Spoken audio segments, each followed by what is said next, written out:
Hello, everybody, and welcome to another edition of Wrestlenomics Radio. I'm Brandon Thurston, broadcasting live and on demand from Buffalo, New York, where today is Sunday, June 5th, 2022. And I am joined not by Chris Gullo today. He is in Binghamton, New York, I think, for Excite Wrestling.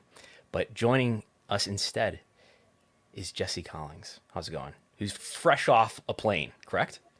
Yes, no, I had an early morning flight back to Boston. I was down in Virginia for a few days, and I'm here. I think you just promoted me as the interim The Wrestlenomics the co-host, interim, you have competed in a complicated Wrestlenomics Eliminator tournament. You which came took out on place. top, Yeah, it took place down in Rio de Janeiro. Rio de Janeiro, Brazil. You overcame a double elimination 13-round tournament. It was you that came out on top, and here you are, the interim Wrestlenomics co-host. Yes. Are you still with us, Jesse? I don't have a victory. I don't. Okay. I was thinking, like, do I have a victory speech? Do I have to talk about my hype up some sort of future event between me and Chris Gullo Hmm. to become Wrestlenomics full co-host? Will my reign be recognized officially by the Wrestlenomics Commission? Yeah, we'll have to take a vote, and there'll be research and spreadsheets later. But yeah, it is Sunday, June the 5th, 2022. It is not July. I thought about opening this show as a joke. Sunday, July 3rd, 2011. We're going to talk about the CM Punk pipe bomb promo, how it broke too much kayfabe. I didn't really like it.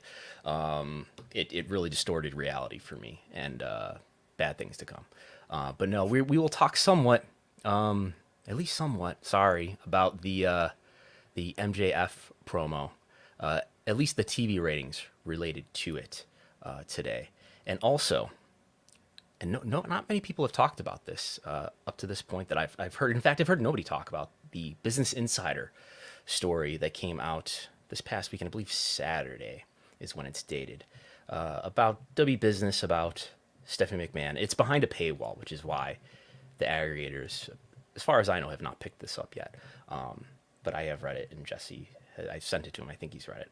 We'll talk about that. Yes. And do I have anything else in the slides here to dwell on? Maybe some TV schedule stuff, some A&E W content discussion, or maybe I have some information. So let's go through the slides here. Of course, you can throw in a super chat if you want on YouTube if you're listening live. Send in your question or your comment. If it's appropriate, we'll read it and respond to it. That is on YouTube. So, just to get everybody up to speed, if you somehow have not heard already, Maxwell Jacob Friedman, currently under contract to All Elite Wrestling. When we spoke with Gullo last week, it was Sunday morning, and we didn't know whether MJF was going to show up on the pay-per-view Double or Nothing that night. He did. If you're just joining the story, there was a fan fest scheduled on Saturday with a number of AEW talents. MJF was one of them who was advertised. He ended up not appearing at that fan fest. Then reports, including from Fightful, that MJF had a ticket. No confirmation on who bought the ticket, but he had a ticket reportedly to leave Las Vegas, where the pay-per-view was and where the fan fest was. But Sunday night, he did appear at Double or Nothing. He got squashed by Wardlow in a very long squash. It was about 7 minutes where he got very little offense in. Stretcher job, oxygen mask on his face going out. And then Wednesday, AEW Dynamite aired on TBS, 969,000 viewers, including 852 in the demo. That was AEW's highest total viewership since April, its highest demo since March 23rd, in fact. So a pretty good rating for Dynamite. It was coming off pay-per-view. Some of their post-pay-per-view Dynamites have been pretty strong. This was strong, too. AEW advertised that MJF was going to do a promo in the middle of the day, as I recall it, on Wednesday. They tweeted a graphic saying that he would be speaking. We have quarter hours from that I reported that Thursday, the rating comes out for the Wednesday TV airings on Thursday. And then later in the day, I believe I reported quarter hours I tweeted them. Twitter had a conniption, I think. Maybe people even beyond Twitter had a conniption because so MJF's segment happened in quarter hour 2. It's about an 8-minute promo, maybe 8.5-minute promo. It starts in quarter hour 2, and the last couple minutes of it flow into quarter hour 3. It ends with a breaking to commercial as he's swearing or whatever. And I don't know if they want to give the impression that he's being cut off. It goes to black and goes to commercial. So quarter hour 2, where most of the promo happened, that had over 1 million viewers in it. It was the highest, the most viewed quarter hour, both in total viewership and in the demo.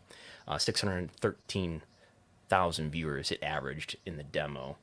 Which what is that as a demo rating for Showbiz Daily fans out there? That is the equivalent of a 0.47 in the demo for that quarter. So quarter hour 2, the leader by far of the quarter hours for Dynamite on that night. Quarter hour 3, though, the least viewed in total viewership and among the least viewed in the demo too. So ambiguous. You can take away from that what you want. In that maybe people tuned out as it was going on at the very end. That seems unlikely, but we get the minute by minute ratings, which I reported on Friday, and the most viewed 6 minutes of the entire show. What we have on the screen right now is just the first. Well, actually, what we have on the screen right now is the half hour from 8:15 to 8:44. But the most viewed, the top 6 most viewed minutes in the demo for Dynamite were during MJF's promo. We do see a bit of a dip as it goes on in total viewership. It starts out, it peaks at 1.1 million viewers, 1.123 million viewers it peaks at about a couple minutes into him speaking.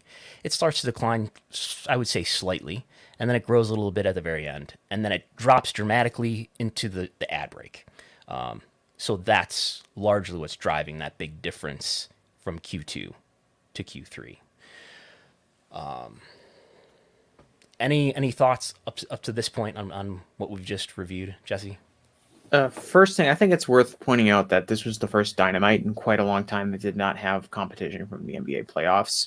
True. So in addition to coming off of the pay-per-view and CM Punk winning the title and the NBA playoffs, this was, I think everyone expected this to be a show that would be up.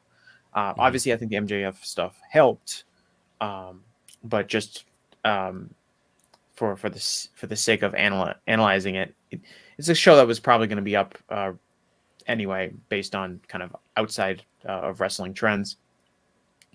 For sure. What do you think the minute by minute data? I'm really curious because, MJF referenced it in his promo. He said he was the second biggest minute by minute ratings mover in the company.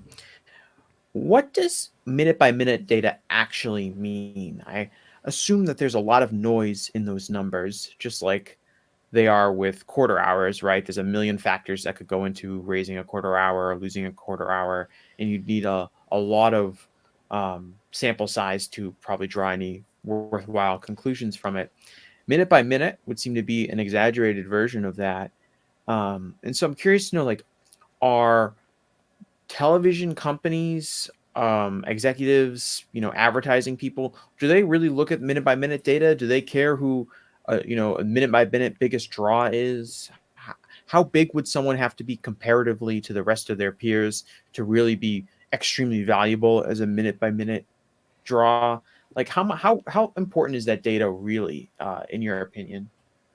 I think it's of particular importance to wrestling because of the nature of wrestling, where you've got all these relatively short segments across, in this case, a 2-hour program. It's not like an episode of, I'm going to date myself, but it's not like an episode of Friends or whatever regular scripted series where it's really one story across the timeline of the show, and you really have to watch all of it or none of it, right? At least more so than wrestling, where it's not only not a half-hour show or a 1-hour show, it's a pretty long 2-hour show. And all of these different segments and all these different not really interrelated stories are being told throughout the program. So I think it's of particular value to wrestling companies to study minute by minute ratings. I imagine that other kinds of TV content look at minute by minute ratings, maybe for other reasons. Maybe just, I mean, I would rather look at minute by minute ratings than quarter hour ratings, just because they tell you a more granular story about when people actually tuned out. I can imagine like maybe a sports telecast wanting to look at minute by minute ratings to see how long, as the score shifted, as it became more of a blowout, did people tune out? I don't know. But I know for a fact that WWE and AEW look at minute by minute ratings of at least their own programs, and I think this is the first time I've ever really. There have been other times where I've looked at minute by minute ratings. I guess we had Impact. I reported Impact quarter hours a while back, and I got minute by minute labels. I did not get minute by minute data though. By labels, I mean labeling what was in each segment. This is one of the only times that I can recall looking at actual minute by minute data. Chris Harrington has made a few Appel II videos where he has tweeted videos of what appears to be minute by minute data onto these sort of multicolored line charts. And I have used an application to, like, based on that image, what must that data be indicating? And so I've looked at that stuff somewhat. But this is real data from Nielsen. This is not something that I've extracted and extrapolated, based on an image. It wasn't set in code to you specifically from Mookie.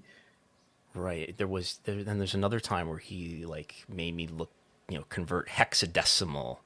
But anyway, this is in real regular whole numbers. It was printed on the back of the Declaration of Independence. AEW quarter hour viewership. Yes. And some scavenger hunt. Well, I've been out this weekend for some of it, but I wanted to ask you, when it comes to viewing the minute by minute viewership, what does this tell you?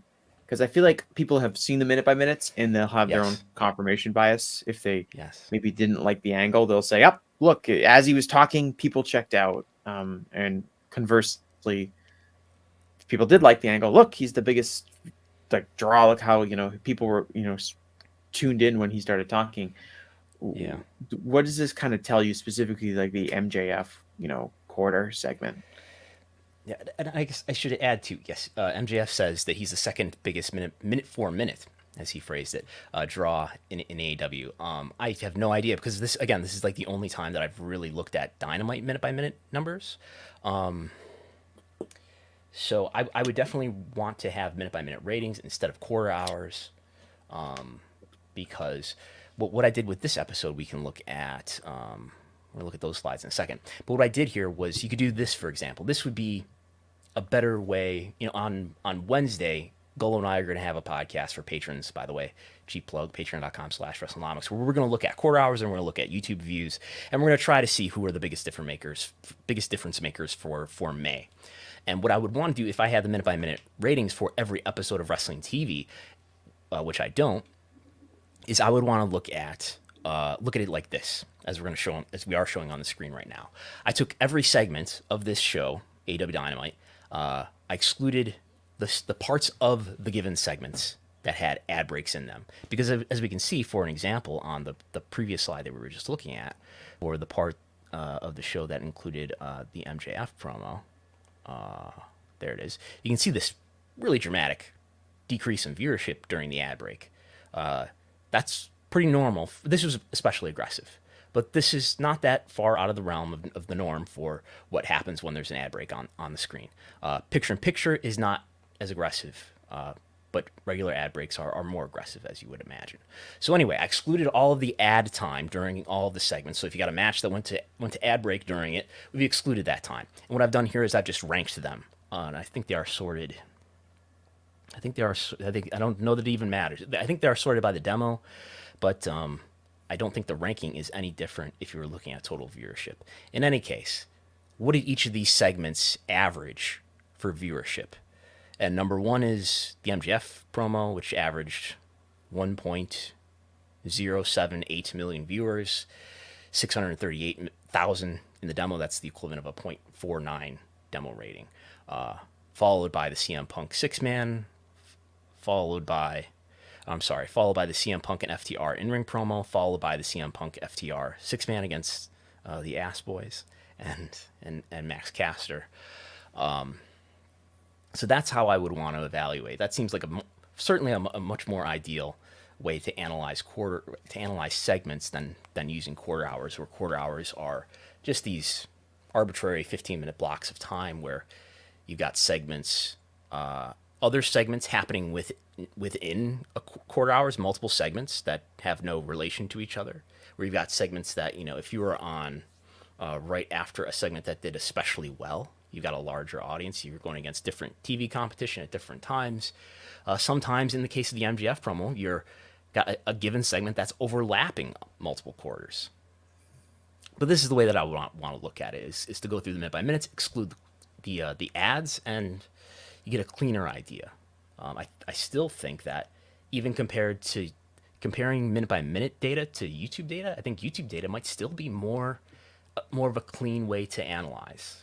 Especially if we're getting, what I'm doing now is hitting YouTube every hour, so we know what the movement of those numbers are like over time. Was there another question that you added in there, Jesse, that I haven't? I was gonna ask. Do you think it was? I thought I was kind of curious that and this is kind of in line with how Tony tends to generally structure the programming of Dynamite, is that the MJF was the second segment into the show. As a viewer, it felt like to me like that was the most anticipated segment. I would probably say like let's put that in at least hour 2, because I think a lot of people, and as the quarter hours veer out, I think a lot of people were tuning in to see what he was going to say and to see what he was going to do. There's plenty of buzz about it before the show started, and so I thought, I don't know, throwing it out in the second quarter, to me, so I don't want to say it's like a waste, but I feel like you could have done, okay, we did, 2 quarters that were, over, 540 million in the key demo and over 1 million total viewers. Could you have done 4 or 5 of those quarters if you had, put MJF on at 9 o'clock or 9:15? Put him in. Raw would put him in the main event. That's what WWE would do. Right. But I'd have the Cody countdown clocks. MJF speaks. I'm serious. Like, this was the biggest draw that they've had on television. Feels like in a while, and I feel like they didn't necessarily maximize it. But I think it has to do with a broader philosophy of how Tony views the structure of his shows, which tend to be front loaded. Yeah, I mean, I agree that there's something to that.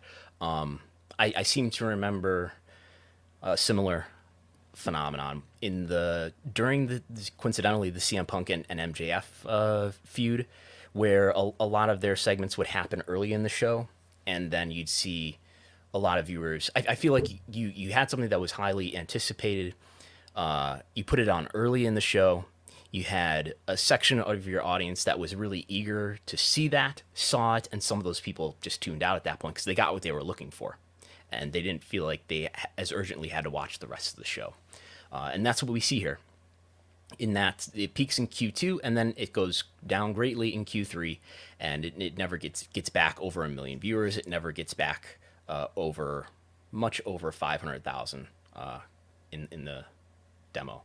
And then you can say, and this is where people have said, as you were alluding to earlier, you can craft a narrative that still looks upon the MJF promo negatively. In that you can say, if we go back to the minute by minute trend, see all these people tuned in, and then you can even look at the total viewership and say, hey, some people tuned out as the promo went on.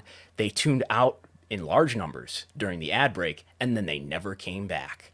And I think you can make a similar argument. This is the argument that we hear about Dynamite, and that Dynamite debuted in October 2019 with 1.4 million viewers. All those people checked out this new product, and they never came back. And now Dynamite averages no better than 1 million viewers. You could say the same thing about Rampage in episode 2. All these people came in to check out CM Punk, and it did over 1.1 million viewers. And then all those people never came back. You could say the same thing about the debut of SmackDown on Fox, which did about 3.9 million viewers. It looks like, SmackDown last night did just under 2 million. And all those people that checked out The Rock on the first episode of SmackDown on Fox, all those people never came back. Then they had the Christmas episode in Christmas 2020. 3.3 million viewers checked it out after an NFL game, and all those people never came back. I just think that's not how peak viewership works here. When something's really anticipated, people tune in to check it out, and then they don't want to watch the other stuff as eagerly. I think it would be similar to looking at a highly viewed, let's say, NBA game, like let's say there's a Warriors versus Lakers game or something on TNT, and it does a bigger number than usual for TNT, and then the following game the next week isn't as big. You could say, well, people must not have liked that Warriors versus Lakers game. I don't know. Yeah, I mean, I think with sports, they kind of tend to naturally grow over time, depending on the game, I guess. But in general, they tend to peak in the final few moments and kind of grow gradually. It seems like I feel like, especially since they moved to TBS, that the idea of front loading the show has had more appeal to Tony and to the company. CM Punk's almost always in the first or second segment, depending on not if he's wrestling, because the first segment is almost always a wrestling match, and I think that's a big deal. With the bigger lead-in coming in off, the Big Bang Theory crowd, let's main event, let's have a big match right away. Let's front load the shows, and then kind of have later stuff. I always think it's a theme during Dynamite that the first hour, there's been a lot of Dynamites where the first hour is like, oh, this is great, and the second hour is clearly inferior to the first hour. And I don't know. And quarter hour 7 is almost always a women's match that doesn't seem to be as highly anticipated as some of the other segments. I think it's a solid brand choice to put a match on in the main event. I don't know that I would argue that a promo should be put on the main event. I remember when there was a Kenny Omega and Adam Page contract signing for their pay-per-view title match, that their contract signing angle was the last segment on the show, and I had to ask people, is this the first time that Dynamite ever ended without a match, with a segment that was not a match? And it was one of the first times that that's ever happened. Like you said, it's a brand choice. I think I wouldn't have had a problem with MJF closing the show just because I'm like, this is what the people are most anticipating for. It might be a match one week, it might be a promo, but whatever people are anticipating the most, you put in the main event. You want them to stick around throughout the show. But at the same time, AEW is raging a branding war against WWE. And what does WWE do? They have a lot of those promo segments in the main event, and they certainly have a lot of promos to start the show. And AEW really doesn't want to do that. And I understand why, because that's something that's associated with WWE and often viewed as kind of a negative, especially the opening of the show being, the boring 20-minute Triple H promo, as opposed to, it's almost always a match in Dynamite. I can't recall a time when it wasn't, but someone might be able to remind me. And so they still could have put their Jon Moxley versus Daniel Garcia match in the main event, but maybe have this open the second hour or go into quarter hour 6 or 7. But there was a way to do it, but they clearly chose to kind of put it early on in the show. I just think with the interest, it would have made maybe more sense to do it in the back, but I don't know. I kind of assume that they have good reasons for thinking like this sometimes. Yeah. And I was following Google Trends quite a bit around the timing of all this. The blue line that you see on the screen here, this is from Google Trends. This is representing web search. This grab was from probably in the middle of, let's see, what day is the 3rd? Friday.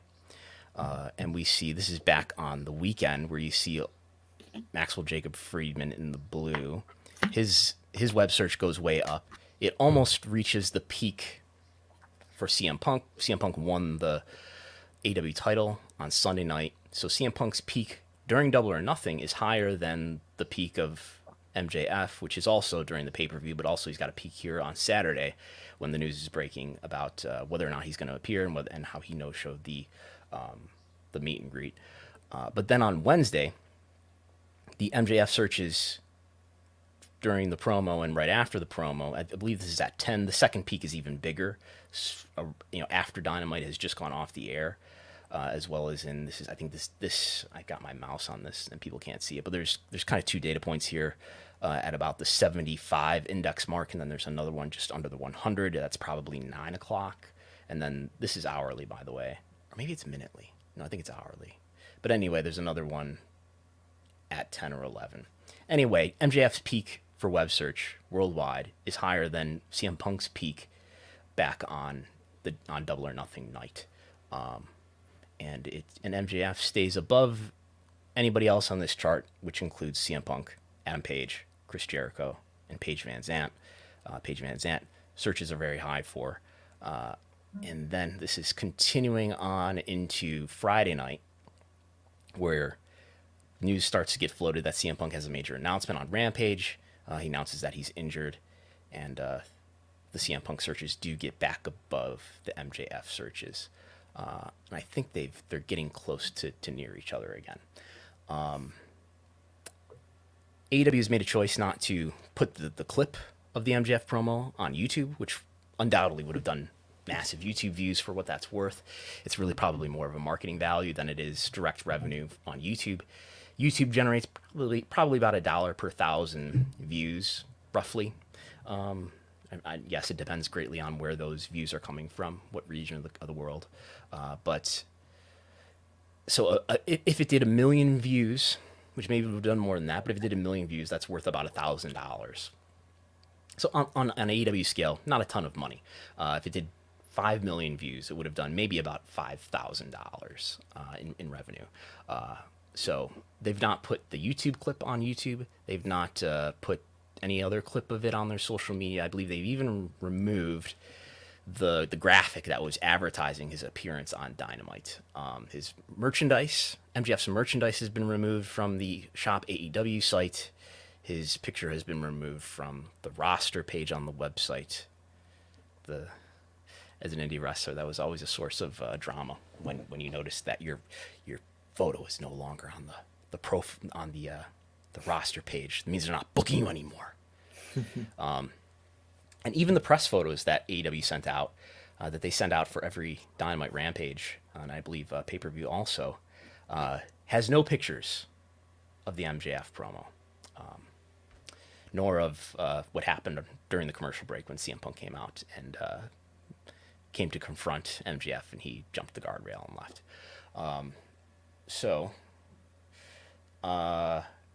How deeply do you want to talk about the MJF content itself, Jesse? You shared something with me. I don't know if you have the slide on you, but about like the press headlines, the mainstream news headlines coming out of the promo. That was in the slides at one point, but yeah, I took it out for whatever reason. There wasn't a ton. I think there's New York as far as mainstream stuff, as far as stuff that doesn't cover wrestling all the time, and New York Post does cover wrestling pretty regularly with Joe S. I don't know how to pronounce his last name, and Sports Illustrated, I imagine, was a Justin Barrasso article. But yeah, there's but the kind of talking about like, it does seem like the general public, I know from people in my own life who are maybe casual wrestling fans or WWE fans. Have you checked in with your casual wrestling fan? I have not. I have not checked in with my casual wrestling fan, but I've seen other people talking, and they're really into the idea of the work shoot promo. They like the idea of someone. The New York Post headline was like, "It's the best of professional wrestling that blurs the line between real and fake." Yeah. The interesting thing to me about that kind of analysis and like, the promo, what was real, what was fake, what's going on here? To me, and presumably to you, Brandon, and many of the people listening to this, when he came out and he cut that promo, that was confirmation to me that this was all a work, or at least most of it was a work, right? There was a lot more speculation about MJF's real status in AEW before he came out and cut a promo on Dynamite, which clearly, in some way, shape, or form, had to have been approved by Tony Khan. And it gave off the impression that these are two sides that are working together creatively, which was not the case over the weekend, where the speculation was that they were not working together creatively, and there was are they going to have the match on Sunday? And after the match on Sunday, is MJF done? Are we going to see him again?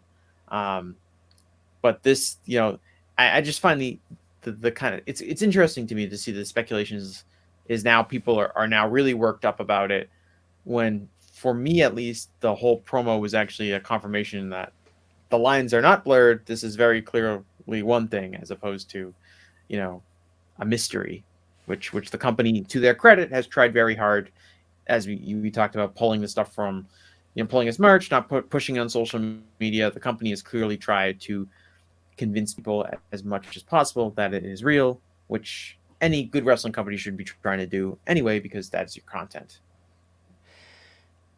I guess I think that as far as what here is legitimate dispute and conflict between MJF and AEW, and what's now very much a cooperative storyline, where's the line between that? I think the line between that is on Sunday.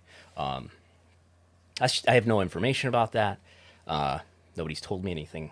I tend to think that he legitimately no-showed the Saturday meet and greet. I've asked. I haven't gotten a response to say whether or not that's the case. I think he legitimately no-showed the meet and greet. I hope so. I hope that AEW did not advertise something that they knew they weren't going to deliver, for people who are paying money to participate in the Fan Fest meet and greet. And I don't know about the rest of it. I mean, was MJF working the dirt sheets? I don't know.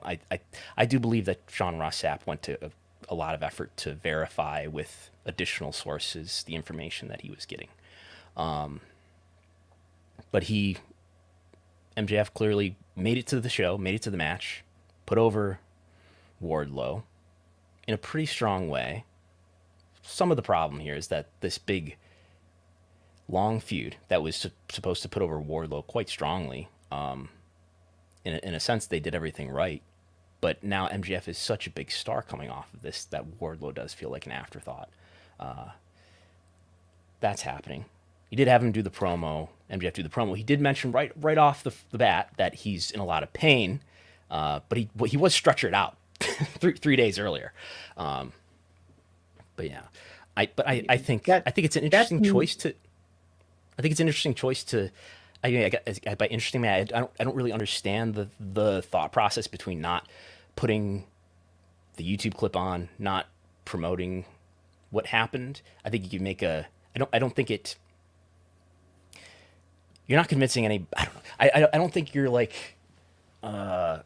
There's still a justification within the storyline to say, well, why did we put the same justification that you would have to use to explain why he was put on the air on Wednesday night anyway, which is, well, we'll give him a chance to be out there, and we kind of view him as a star, and he's good for the business.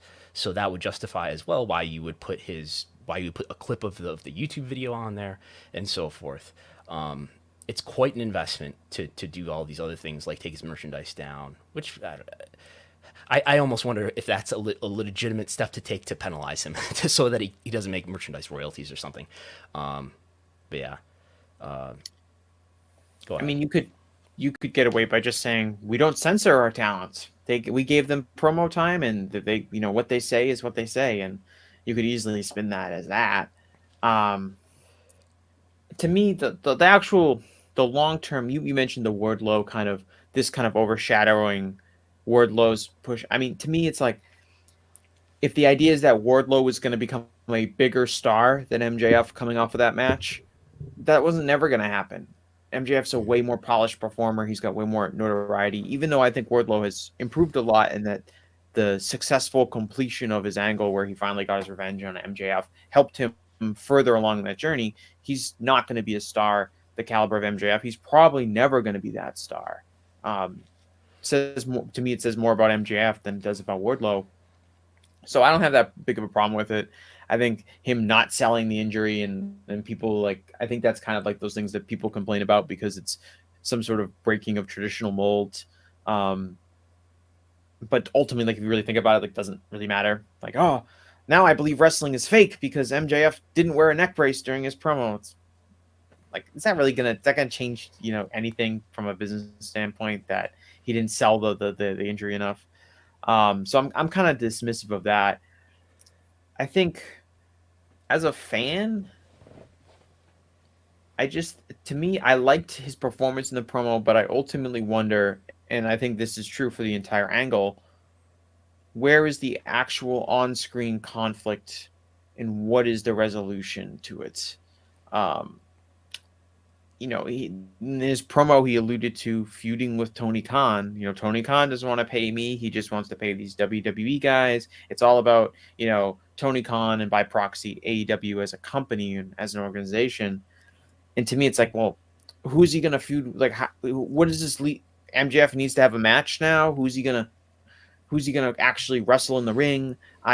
Tony's not an on-screen character. I have zero interest in seeing him be an on-screen character. I think a lot of people that are AEW fans I would be shocked agree. if I've seen discussion about, well, does this mean that Tony's going to become an on-screen character and become an on-screen authority figure? I would be shocked if that was the case, and I don't think that would go well at all if that was the case. And a lot of people, like I said, the casual fans or people who are WWE fans, they just assume he's going to become Vince McMahon. They say, "Oh, now Tony's going to be the evil authority figure," and that's kind of a indictment of what those fans know and what they have been taught over the last few decades with WWE is that's their go-to storyline. And there's wrestling history beyond that of nearly every executive, promoter of a major of a wrestling company has had some sort of on-screen role, even if eventually Dixie Carter had one. Lawler, I guess Jim Crockett didn't really, but Dusty certainly did, right? Or they had somebody who was on screen that would represent management, even if they weren't actually. Greg Gagne. But there's there's a lot, and I'm sure Tony has studied that history. We've seen what I view to be some breaks in not taking care of not repeating history in terms of some of the promos that he's done with Tony Schiavone during the Impact period, and that one angle that he did, I believe, on Dark, where he did come out and order a match I forget what the angle was. People probably know what I'm talking about, where he came out on Dark and he grabbed the microphone, and people have made memes out of the face that he's making during it. But yeah. Well, he's been on screen before. He came out, obviously, the Brody Lee show. He came out for the just New walked Japan. Martha Hart out to the ring, or out to the stage anyway, on the pay-per-view. Yeah. He came out for the New Japan announcement where he kind of he says like one thing and then Jay White comes out and interrupts him, and he just kind of has like a used look on his face. But yeah, I don't I don't think it's gonna. You have people are fascinated by the promo. It was a very good performance by MJF as a performer. In the long term, where is your conflict? Where is your money drawing feud? What are people going to be interested in week to week? Now that you have kind of orchestrated some momentum. I think their destination was to go to Punk, as indicated by what happened during the commercial break, that they knew people would film on their phone and put on social media, where Punk comes out and confronts him. Now it has emerged that Punk is injured, which I don't think they were anticipating. Or were they? Or is that part of the work too? I doubt that's part of it. It's all part now. The title interim title will somehow find its way around the waist of MJF. Or Hiroki Goto. Yeah, I think they're probably both. It's one of those things that I think is like I get. It's really interesting. You got people talking. Fundamentally, I hope that they have a plan to translate that kind of momentum and discussion into a professional wrestling program, because I just don't care that much about the work shoot promo. I enjoyed the content and the performance of it, but I don't ultimately care that much about like a guy who's like, oh, is he shooting? Is it real? That's not entertaining to me as a fan that much. Like I don't get the kind of kick and joy that I think the New York Post writer got out of it. That's just me personally. Some other people will. I kind of just want to see guys wrestle and not try to fool me as much, or not try to tear at the fabric of the ridiculousness that is a professional wrestling show, and kind of present it to me more straight. But that might just be my personal preference. I think other people might disagree with that. I think a lot of why this promo is divisive with viewers and fans, and I would say just to clear it up, generally, I think the reaction to this is largely positive, but there are some people who didn't like it. Definitely, I Well, think some people are scarred by the experiences that other companies have done with the work shoot promos. absolutely. There's been no shortage of Vince Russo era, for example, work shoot garbage that was, for one thing, not followed up well on, and that I think broke the fourth wall much more aggressively than this promo did, which I didn't. I mean, I watched it live as it was on television, and I didn't feel that it was breaking the fourth wall or breaking kayfabe. Other people felt that it did, because he said things like, "Why? Because I'm not reckless. Is that why you don't like me? Because I don't drop people on their heads," which I feel he can justify in a kayfabe way. But Yeah, he's a jerk, and his character is that he's a jerk. And so some people are like, oh, well, he said these things that, that some people think are true, some people who don't like the product are true. And it's like, yeah, his character is he's a bad guy, and he's gonna make up things, he's gonna exaggerate things, he's gonna lie, he's gonna be like, oh well, he's mad that WWE people made more money, get signed and make more money than him. And it's like that's a true thing. And it's like, but his character is that he's an asshole. So like, he's not like necessarily the good guy. He's stretching the truth and all these kind of things. But I don't know. Maybe it was a little too cerebral for some people. yeah, we're getting deep into content analysis on Wrestlenomics, so we do a couple more minutes on this. There's not enough content analysis podcasts for wrestling, though, Brandon. Don't you think? Yeah, we're gonna rebrand this show. I want to rebrand this show as a WWE Attitude Era retrospective podcast. That's a niche that no one is filling. Absolutely. But I think part of the reason why this was divisive is because it reminds people of really bad work shoots in the past. But another reason I think it is divisive is because as wrestling has changed over the decades, there's become less mystery about what wrestling is. I think that's manifest in when you watch old wrestling, when you watch wrestling from the 80s, for example, everyone remarks about how, wow, the crowds were way hotter back then.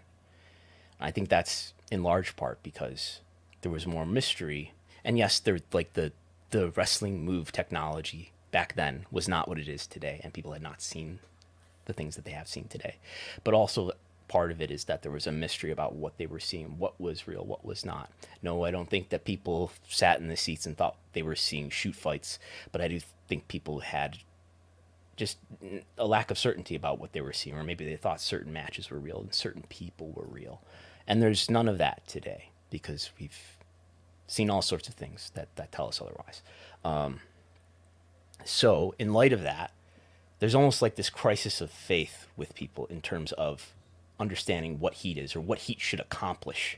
And this is where we have a lot of our debates about whether X, Y, and Z is going too far to try to get heat, and why things like racist angles and are not, why in my view racist angles are not a good idea in wrestling. It's not an effective way to get heat that is good for business, but some people will argue otherwise.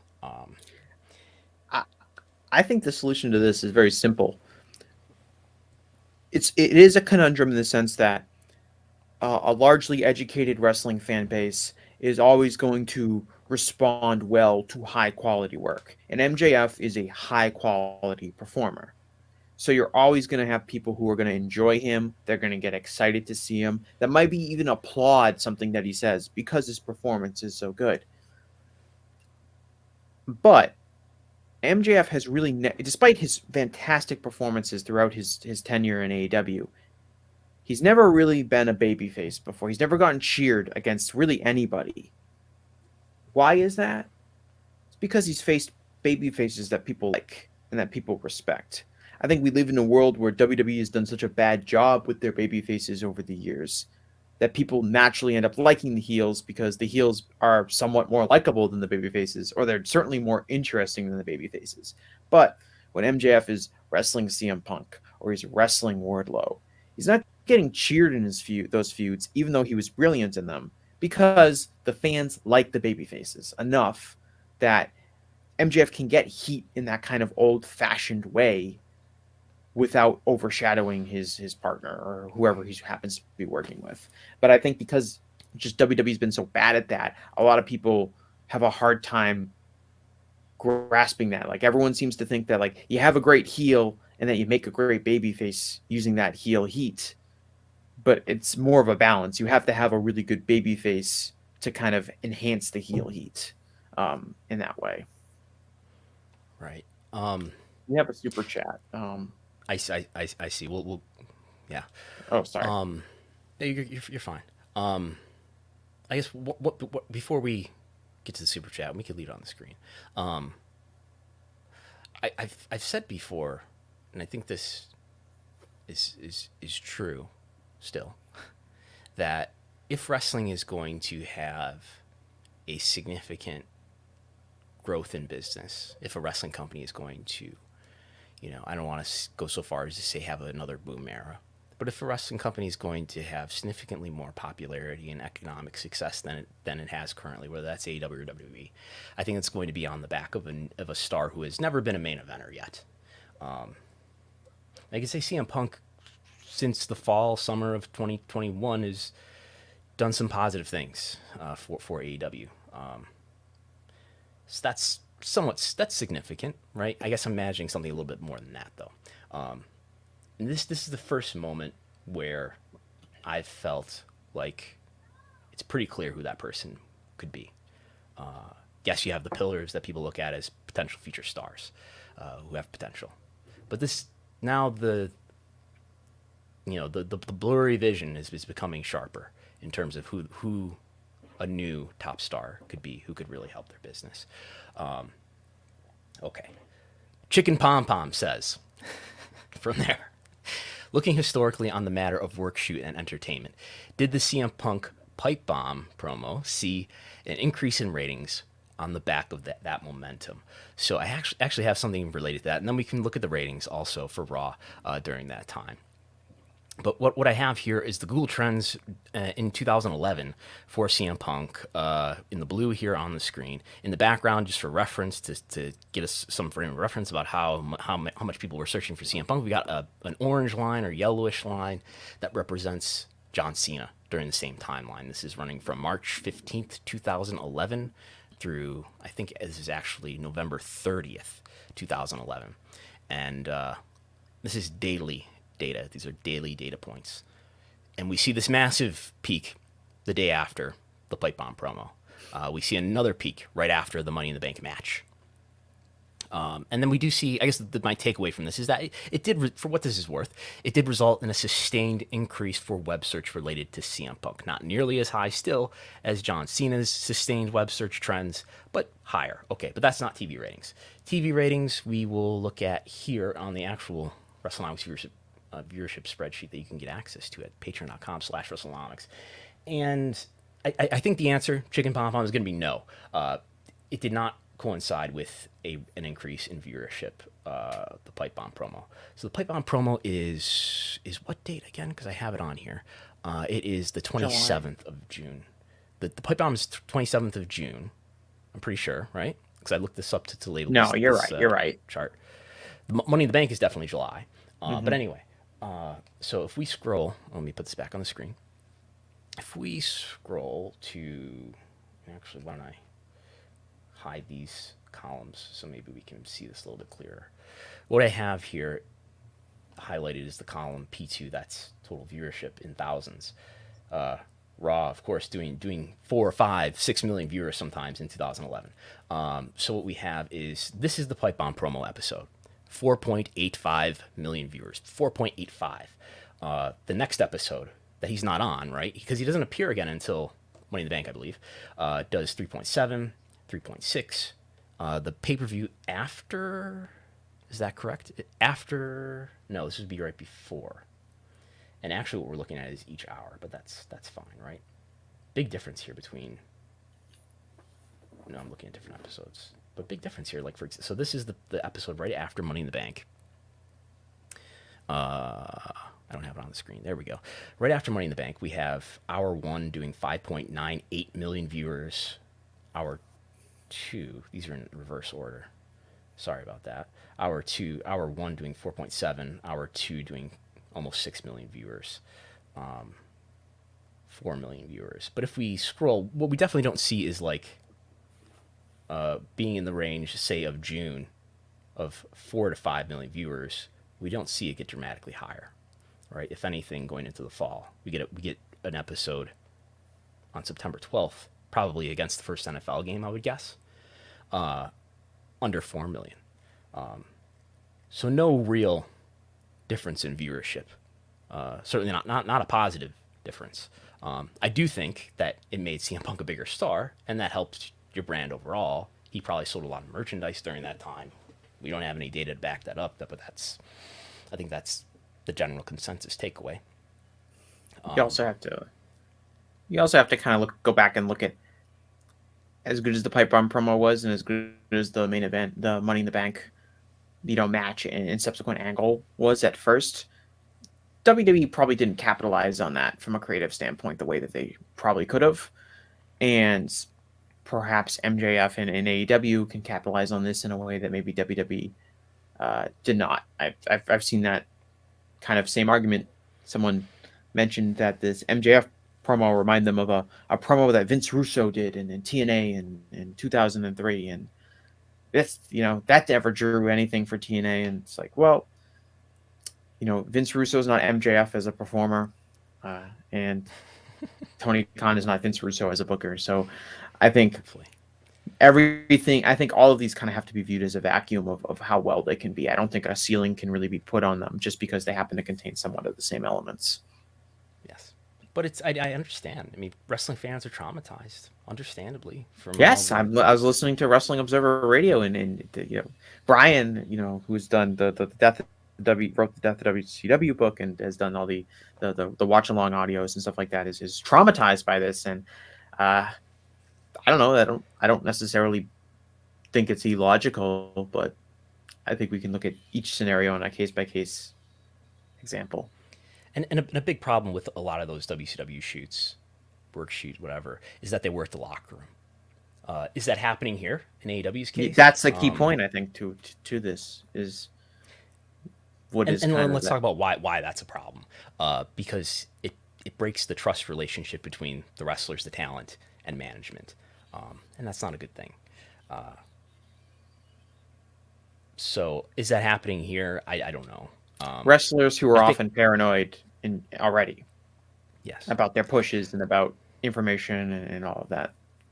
And Wade Keller is talking to talent and saying that he's hearing from people in the AEW locker room who are questioning whether Max was now working them when he was telling them things that he ended up saying in a promo. We have another super chat.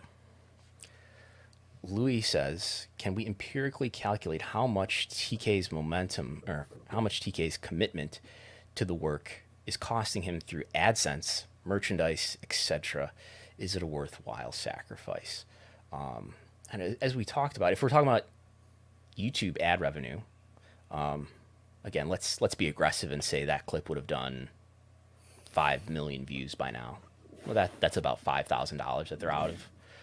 But you could say, well, there's more, because there would have been a great marketing value in that, and getting that content distributed and people sharing that, and perhaps the assistance that would have in driving people to engage with AEW in other ways. There's something to that. Merchandise. Is MJF a big merchandise seller? I don't know. I mean, we don't really have any data about merchandise, but it's certainly he would have sold some more shirts following this promo and this increase in interest. Is this the kind of angle that would lead to a lot of merchandise sales? I don't know. Does MJF have shirts? Like, certainly he does have something, because he was on the shop and now he's not. He sells those. You can buy an MJF scarf for sure. Buy a scarf. Yeah. The thing is, we don't know eventually how much money this angle is going to generate for AEW. If MJF and CM Punk does 300,000 pay-per-view buys at All Out, that maybe that is worth whatever money he's punting on merchandise or if that helps convince people that the angle is bigger, if by not pushing the merchandise and those kind of things, that helps. Maybe some Warner Brothers Discovery executive who was at Dynamite on Wednesday. That was a great angle. Here Which is he we alluded to love in the your promo, show by the now. way. What? Which he alluded to in the promo, by the way. Yeah. So we don't know how valuable. We might not ever know how valuable the show, the angle ultimately ends up being for AEW. Only that we don't know exactly where it's going to take us. And just quickly on the subject of working the locker room, I have been part of a promotion at one point, on obviously an extremely smaller scale, where the locker room was worked on something. Can I describe it here? I mean, it would be involving names that almost no one would recognize, but there was a situation once where supposedly the champion would not drop the title, so they told him that they were going to do a DQ finish that night for his title match. At some point in the match, the referee counted 1, 2, 3 really fast, gave everybody the impression that it was a legitimate screw job, a legitimate double cross. The champion stormed into the locker room, knocked really hard on the booker and the promoter's door, who locked himself in the door, grabbed his suitcase, and we could all see him from the upstairs locker room, from the window, get into his car, slam the car door really shut, and then speed off out of the parking lot. It was like one of the most dramatic and scariest moments that I've been a part of in a locker room. Come to find out a show or two later, he does this big return angle and cuts this long promo. And then one of the bookers admits to the locker room in sort of a meeting afterward that it was a work, and apologies if you're offended. And I was not happy about that. And I'm sure that angle drew a lot of money for the promotion too. And the attendance the next show was even lower than it was, and it didn't pay off for anybody. But yeah, and then that company's no longer running. So anyway. Yeah. Well, I just put on the screen here. This is a line chart charting the Raw viewership from roughly June to December of 2011, and it's when that CM Punk John Cena angle, finally paid off with the way everyone wanted to, which was Triple H versus Kevin Nash in a ladder match. Absolutely, because Kevin Nash is a bigger star, and you can recognize him in an airport, and that's the end of that.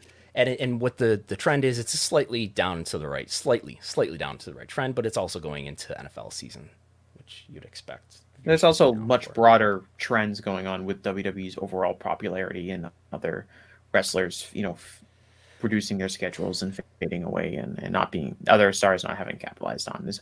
It's hard to look at things like that and say, especially the CM Punk one, and say, well, it worked, it didn't work, it did this, it didn't do this because of the variables. And I'm sure we'll look like that with MJF too. We might be able to see massive growth that shows obvious signs of success, but we already can tell by the minute things. People are debating about whether or not it was. Some people will say it was very successful, and some people will say it's not successful. Look at how many people tuned out. So yeah, okay. I think we're done with MJF analysis. Yes. Wait, no, we still have more actually. We still have one more mention at least of MJF. We're gonna go over a couple things from the media scrum after Double or Nothing on Sunday night. Actually, this is at least on the East Coast. This was Monday morning. As Tony Khan did a 2.5-hour media scrum in Las Vegas. A very energized Tony Khan, where he was asked by Nick Hausman of Wrestling Inc. About MJF, and I think the audio will include that clip, and it's right here. I'll ask you what literally everybody wants me to ask you, which is, from your perspective, what happened with MJF this weekend? I'm not going to comment on that, but I've got a lot of stuff on the pay-per-view I can comment on, but I'm not going to comment on that. So there you go. He wouldn't comment on it, and respectfully, politely, the wrestling media did comes not in follow, some notes I'll drop that are interesting.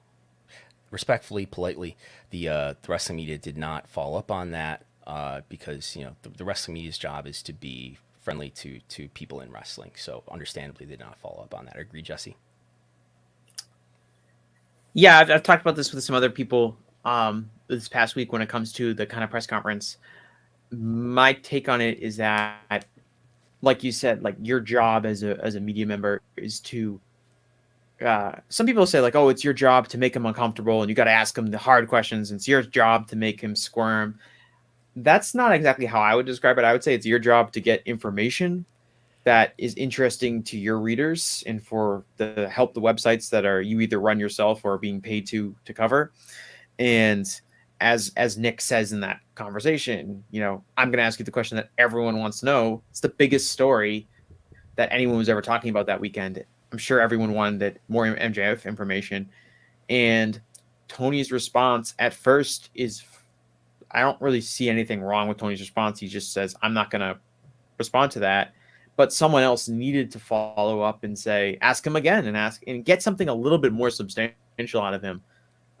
Even if it's something like, look, what happened between me and Max is it's a personal issue. I'm not going to comment on it any further. Just it's a personal issue, and we're that and I'm going to leave it at that. Something to make it, give him a little more substance. Than he's just like, I'm not going to talk about it, and everyone else was like, okay, and they went on to ask other questions about all of the great things that he really wanted to talk about.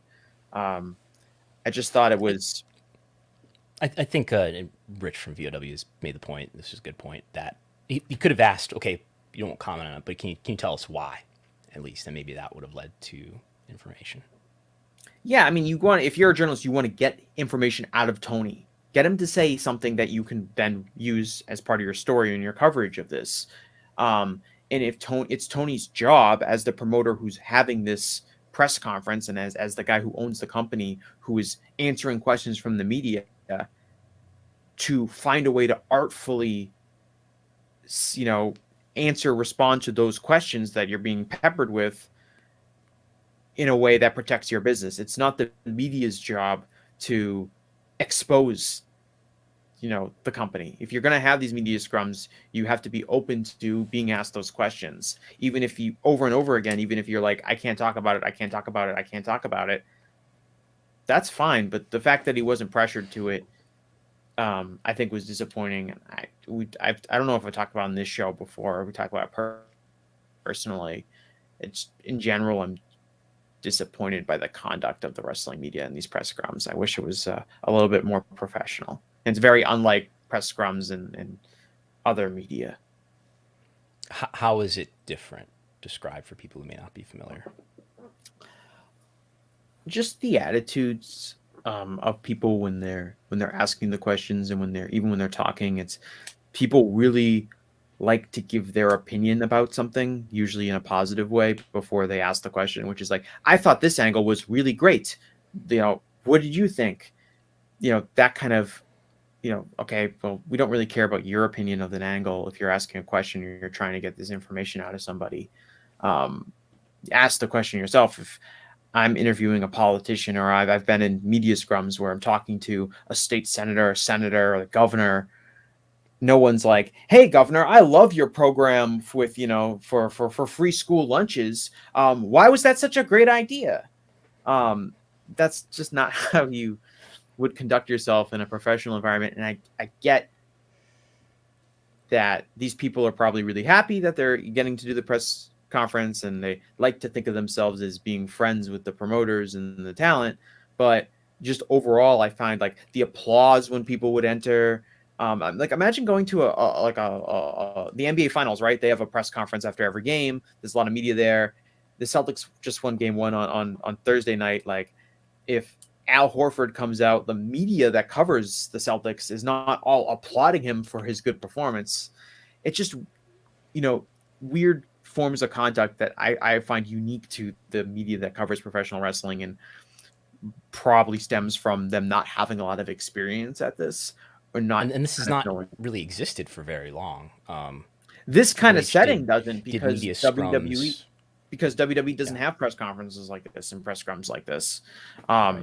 So I just find it in general, like, and you can talk about Tony's conduct during the meeting, where or during the scrum where he just kind of kept talking on and on and on and on, and it felt kind of unorganized, and it felt like a bunch of people that were having a friendly podcast with Tony Khan and not working to get information that their readers would care about. Maybe they did. I'm not running these sites, so maybe they got all the information that they really wanted, but I'm sure. I will say he was much looser and more willing to talk about things in an unreserved manner in this setting. There was a lot of potential there. He was very on animated. the call before the pay-per-view. Oh, yes, before. I'm just talking about like when he was talking, and he was just talking a mile a minute. Like I watched this did you see the I think it's Richard Deitch, the athletic reporter. He had Tony on his podcast, his media podcast. Yes. So I listened to that podcast, and Deitch kind of brings up, Eric Bischoff and the kind of show and conversations he has with Conrad on his shows and that kind of thing. And Tony is super. Do you listen to Richard's show often? I listen to it now and then. I probably listen. I've listened to it before. He's clearly a wrestling fan, and in fact, he does kind of, as ironically, as I was just getting done saying that this about the wrestling media, he does like Tony and says a lot of positive things. That's kind of what I was going to get at. He flatters guests a lot, which is yeah. Well, there's plenty of podcasts that do that, but my point was that he asked him a question about Eric Bischoff, and Tony's so diplomatic about it. He says, Eric had tremendous success, and Eric is entitled to his opinion, and he's had, this incredible experience in his career running a wrestling company. He's so positive about it. And then in this press conference, someone brings up, the Eric Bischoff CM Punk. CM Punk was the biggest flop in wrestling history, or whatever Eric ended up saying. And Tony spends like a minute just ranting about how wrong that is, and has all these numbers about all the success that CM Punk has, and just his attitude is totally different. He's ready to fight. He looked like he was ready to he got mad at the question almost. He really cut a promo. I sense that they're more careful about press and aggregator news that they generate before a pay-per-view. And I sense that there's less concern about that after the pay-per-view is done. And I think he's like on a high and exhilarated after the pay-per-view is over with. Yes, there's a factor, especially a pay-per-view that comes across really well. I'd be interested, but he was very, he was ready. I think he was ready to talk. I would have asked him if I was there for 2.5 hours. I would have asked him like, more questions about MJF, maybe an hour after he said he wasn't going to talk, because he seemed to loosen up as the show went on, or as the scrum went on. You might have been able to get something else out of him, but I don't want to come across as too harsh, because I know these people are in general doing their best.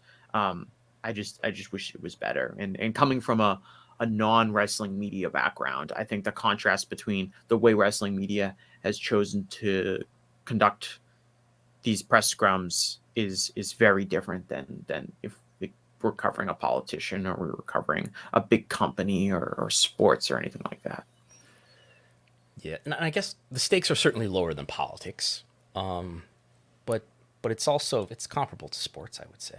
Right? I mean, the stakes are lower than politics, but everything is lower than politics. But if you're covering my attitude is like, you're covering, okay, well, we're not, CNN, or we're not Politico, or someone who's, on Capitol Hill covering something. But you're if you're a wrestling news site or a newsletter or something like that,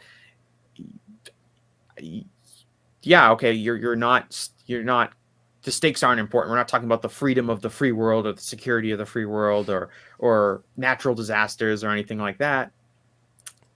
You're making your career, and you're making money off of wrestling information.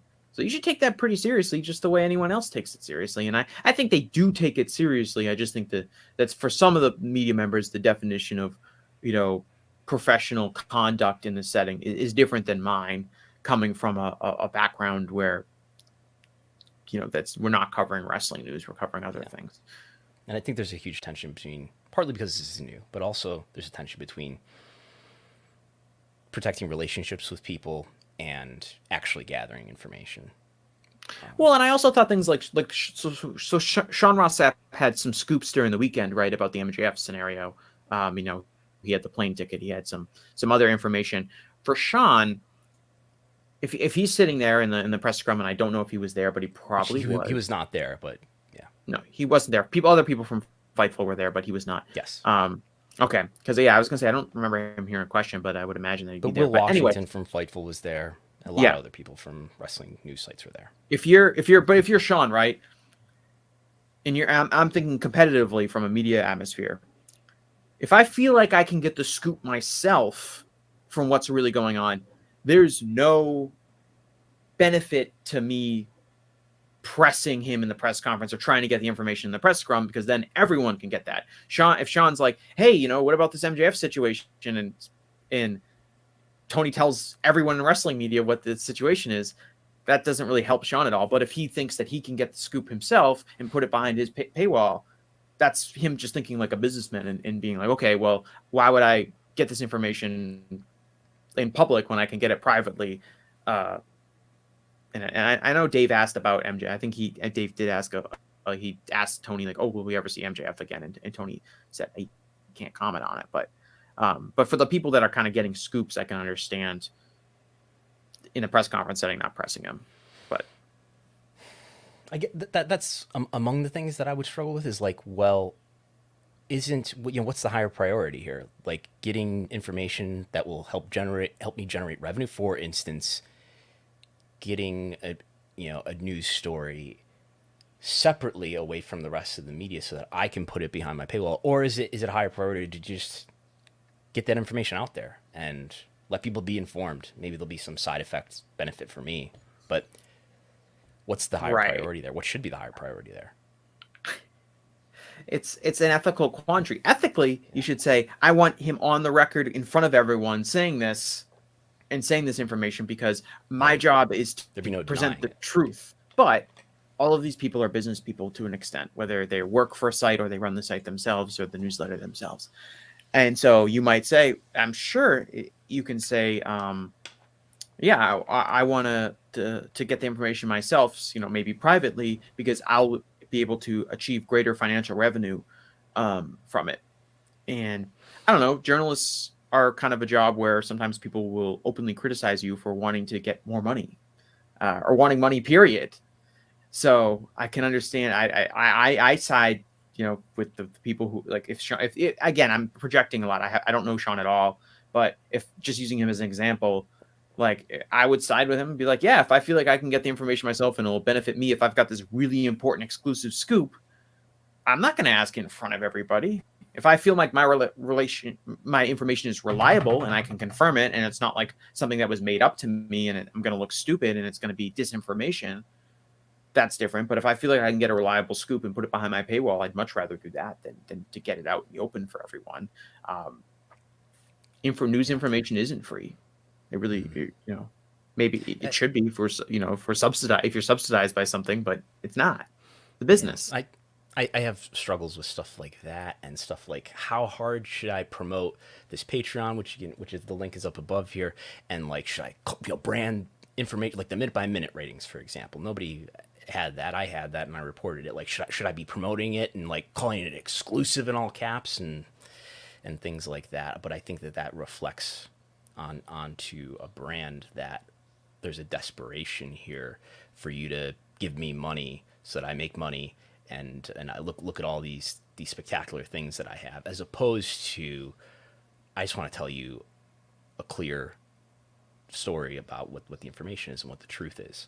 And I'm not going to sensationalize things. I mean, it all depends. In the news world, you often, if there's information that's considered critical for public safety, for instance, that stuff will go out behind without, if there's a paywall, it goes out above the paywall, so everyone can see it. We, my news organization, when we were doing things with the pandemic and reporting, COVID statistics and stuff like that, we weren't forcing people to pay to see the COVID statistics or anything, because it was considered a general public safety thing. And so obviously you're not going to ethically charge people to access that kind of information. But for anything else, I mean, as a working reporter, is my information, my information is going to be good and relevant to people's public lives? I hope so, but I am working. This is my career. I'm not doing it for free. Other people don't do their careers for free. This happens a lot when stuff gets paywalled. A personal story, like 4 or 5 months ago, I published something on social media from my company, because part of our job was to publish things on social media, and people in the comment section would say, "Why do I have to pay for this? This should be free." And it's like, well, I spent hours talking to people, gathering reliable information, crafting into a narrative that's easy to read and understandable for everybody. This is my job. I'm paid by my company to do this.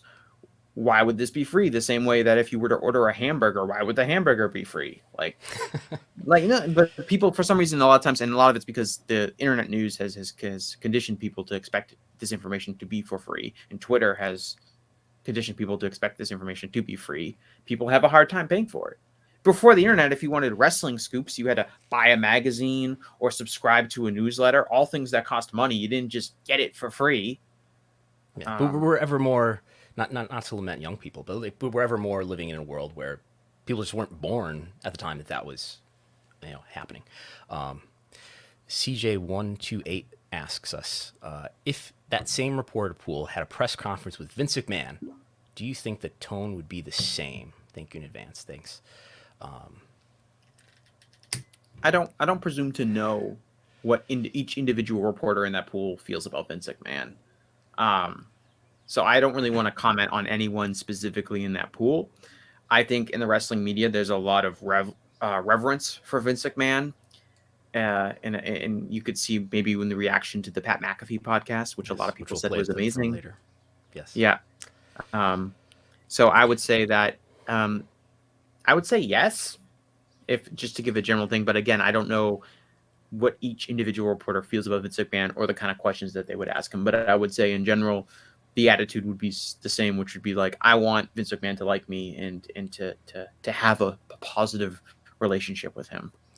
I think among some people it wouldn't be as friendly, or it would be more, maybe aggressive isn't the right word, but more assertive, because AEW has a better trust relationship with fans generally, and by extension of that, the media, than WWE does. WWE is also has more power in the world, in the wrestling world, than AEW does. Not that AEW doesn't have a lot of power and influence; they do, but WWE has more. And I would also say that in particular, never talks to the media in an open forum. And I would say that Tony probably has some level of personal relationship with a lot of the people that were in that media pool, as opposed to Vince McMahon, who probably has a personal relationship with 0 of them, or maybe 1 or 2. It's not Vince did not grow up as a DVD-VR message board poster, right? And Vince is not DMing people on Twitter. I wish he would, though. Imagine getting a DM from Vince McMahon. Yeah, I think about that every day. At 2:30 in the morning, and he's. I check my DMs, every day at 4 p.m. hoping he'll send me a DM, trying to spin the ratings to me. You have another super chat here. We have another super chat from Glennie, who asks, seemed like the biggest question would have been about WBD negotiations. No one asked that. Separately, do we know how Scrum invites are given out? I've never participated in one of these in-person scrums. Maybe in the future I will. I have participated in the conference call scrums, and I asked AWPR at one point whether they were going to do another conference call scrum after the Revolution pay-per-view. They said they were only going to be doing it in person, but they were glad to credential me if I was going to be there in person in Orlando. I don't know why they're willing to deal with me, and I don't know how easy it is to get access, but if you're doing stuff in wrestling media, and maybe if you seem to come off like a responsible person, you can get access. I think just by requesting it, and I'm sure they're being judicious with who they're giving access to and who they're not. You can get, so I don't know, I've never been in a press conference. I have had my tickets comped for AEW events as a member of the wrestling media before. You you can file a request with them saying, I work with this organization. They will ask what kind of traffic you generate for your show, so you can't just make it up. They'll ask for editors or managers or whoever to maybe confirm with them.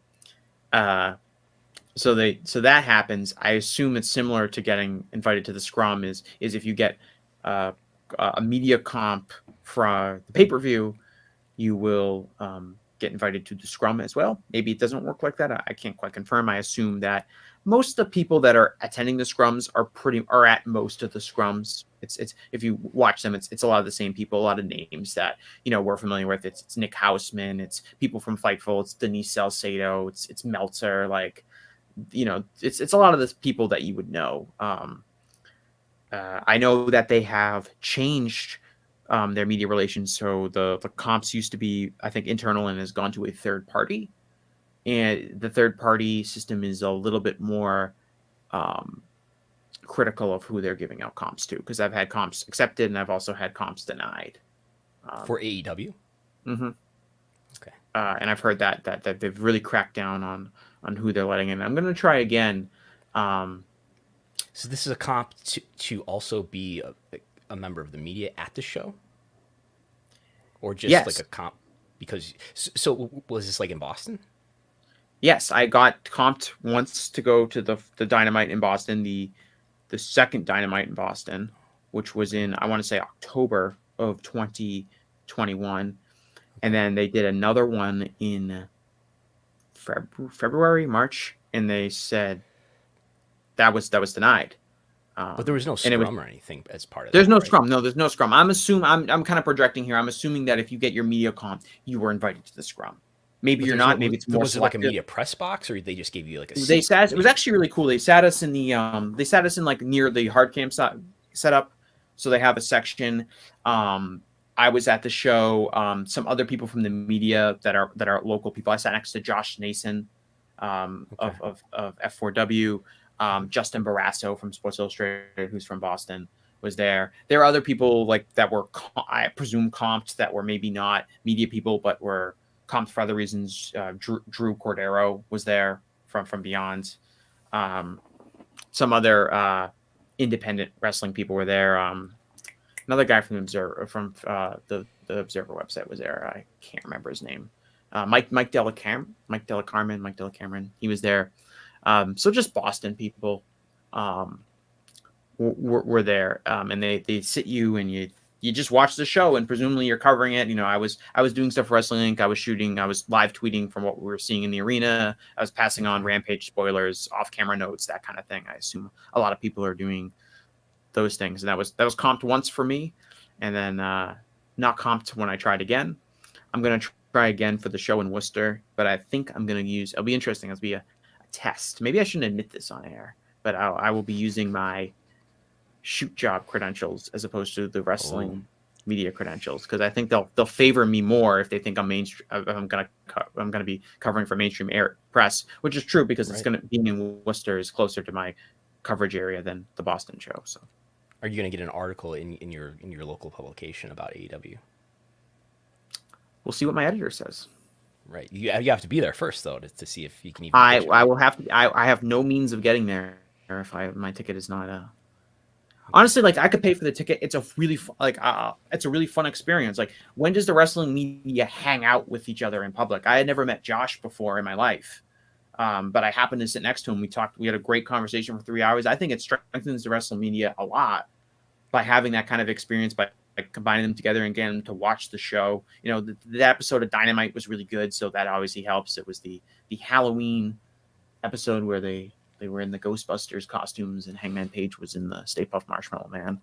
I mean, that's my experience, being a media member and credentialed. I haven't been part of the scrums. I'm sure other people have talked about it on their various podcasts being a part of it, but yeah, I've thought about going to. I've discussed this vaguely with Gullo, maybe going to the Rochester Dynamite on July 5th, I think it is. Maybe we'll do that. Yeah, I'm always hesitant to. This is good conversation. I'm always hesitant to talk too much about wrestling media itself, because I guess I'm part of Wrestling Media now, and but I'm glad to have Jesse weigh in. So Yeah. So if people get mad, they'll get mad at me. yes, you're my shield. Pay-per-view buys. I don't have any information to add about pay-per-view buys, but we do have this clip from Tony Khan saying that Double or Nothing did better than the previous Double or Nothing. So this is the record for Double or Nothing. All of our pay-per-views continue the streak. All of the pay-per-view franchises have been up year over year. Every All Out's been higher than the year before. Every Full Gear's been higher than the year before. Every Revolution's been higher than the year before. Now for the fourth Double or Nothing, based on digital buys, I can safely project this is the all-time high for Double or Nothing. So they get digital buys, I imagine, instantly, because it was sold through Bleacher Report and sold through Fight internationally. More on Not without a struggle. Oh, more on that in a moment. The traditional pay-per-view buys take, I understand, months to really finalize. The Revolution pay-per-view, I always struggle with how to phrase this. The Revolution pay-per-view did, I believe, around 164,000 buys. There's an Observer report from shortly after, maybe a week or two after Revolution, that put the range at, I believe, 146 to 170,000. 146 to 170. It's been indicated to me that it landed in the upper area of that range, probably somewhere around 164,000. I was not told that directly, that number, but that's what I surmise.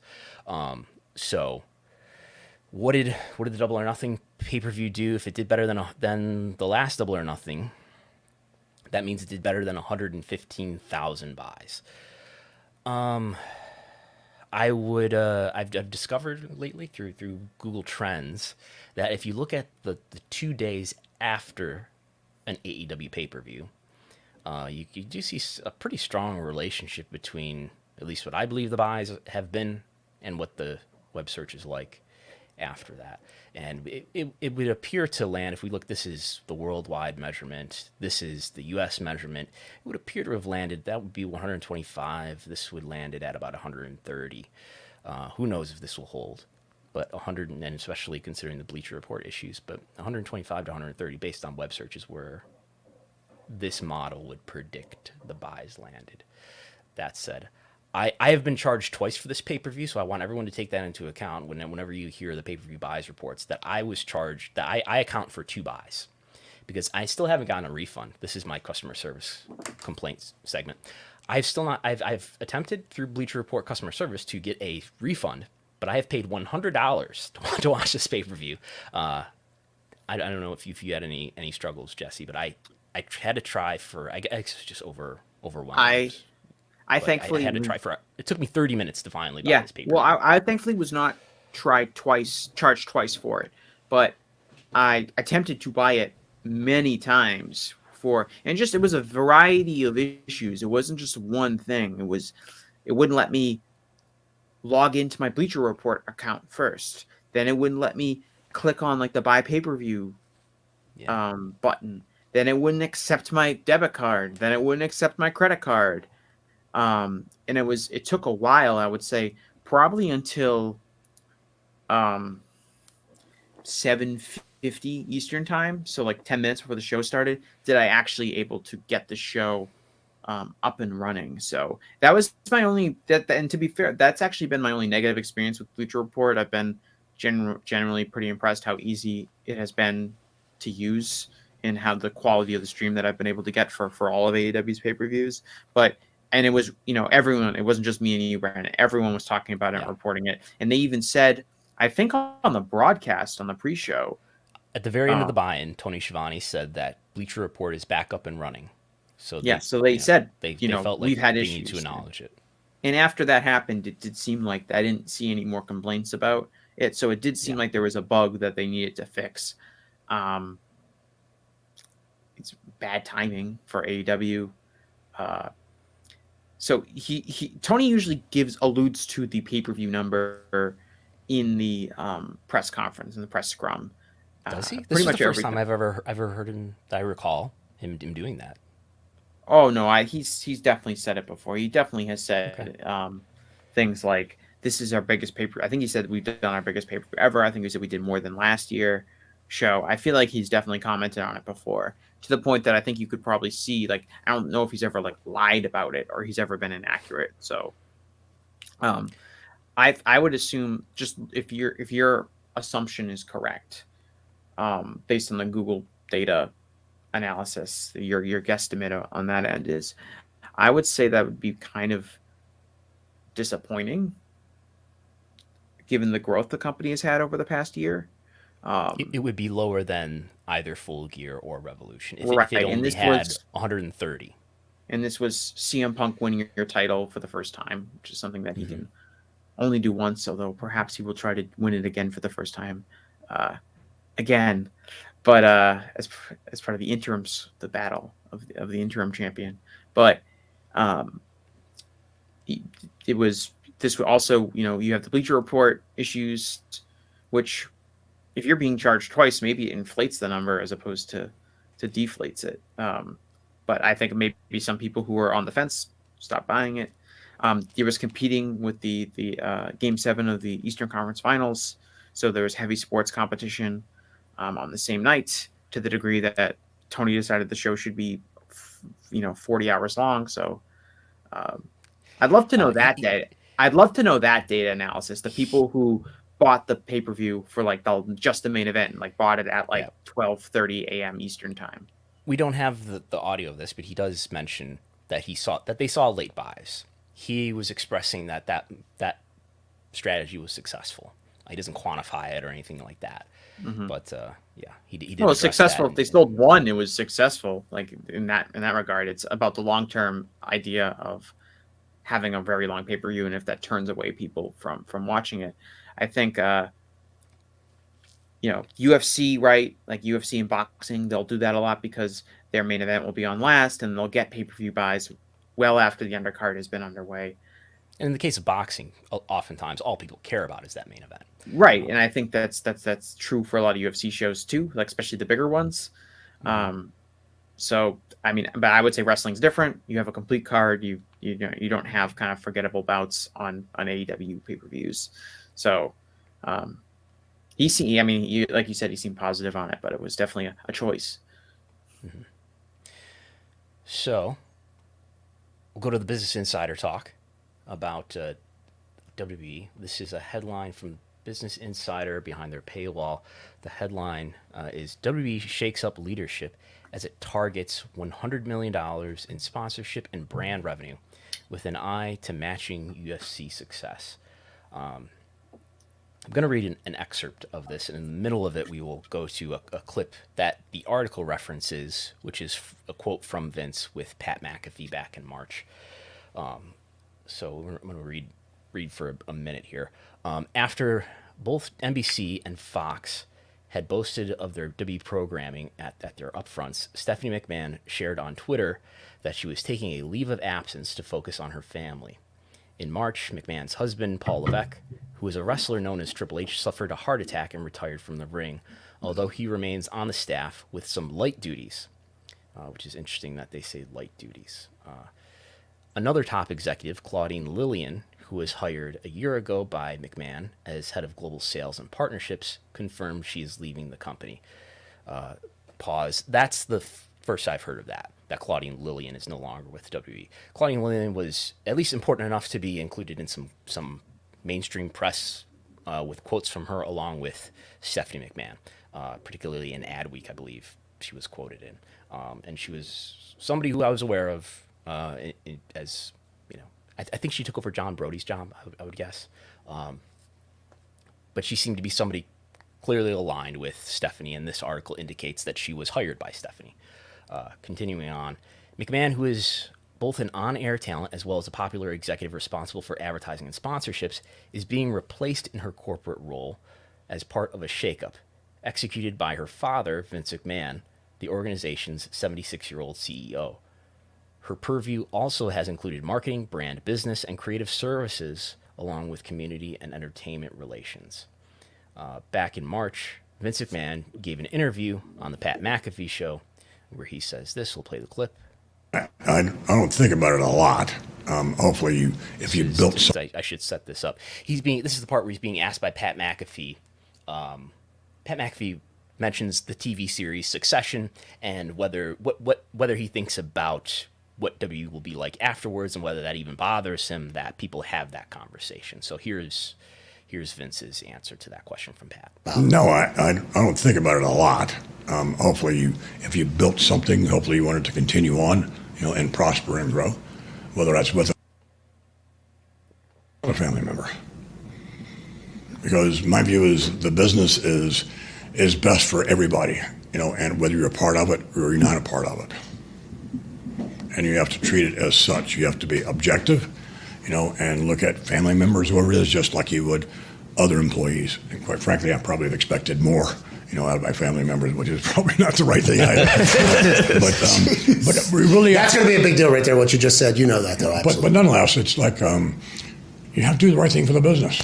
So if this person is not working out, then they shouldn't be a part of the company. So that's the quote. The article continues on.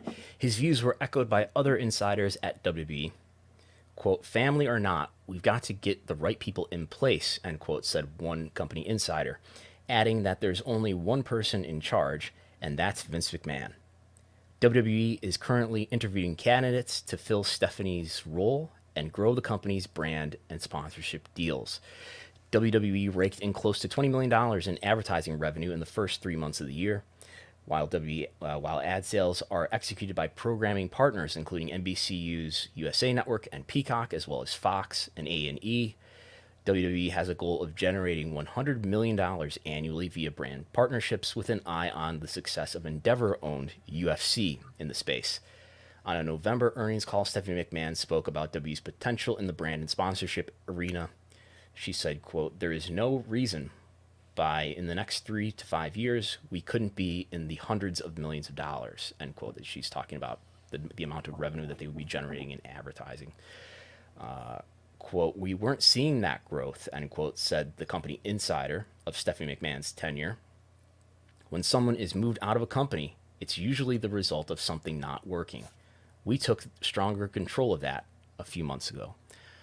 So some anonymized quotes there from what Business Insider phrases as a company insider saying. I just want to read part of that quote again. Family or not, we've got to have the right people in place.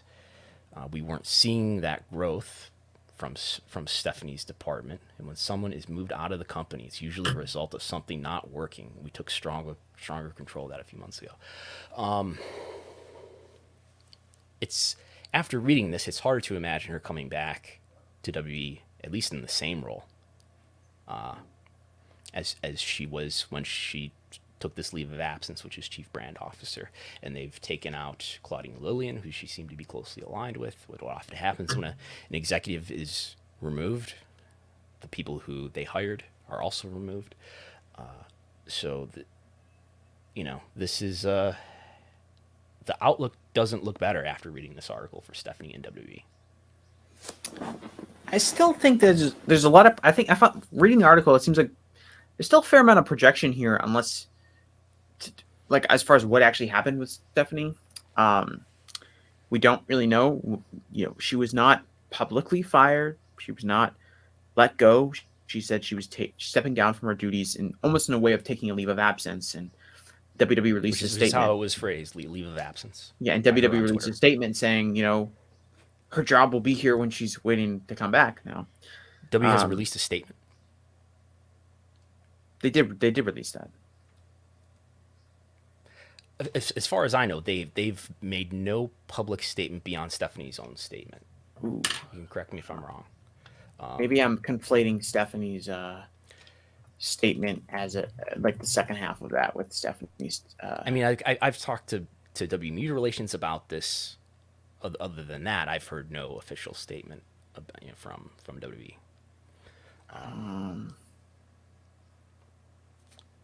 But while you're looking that up, I thought it was intriguing too that Paul Levesque is said to be.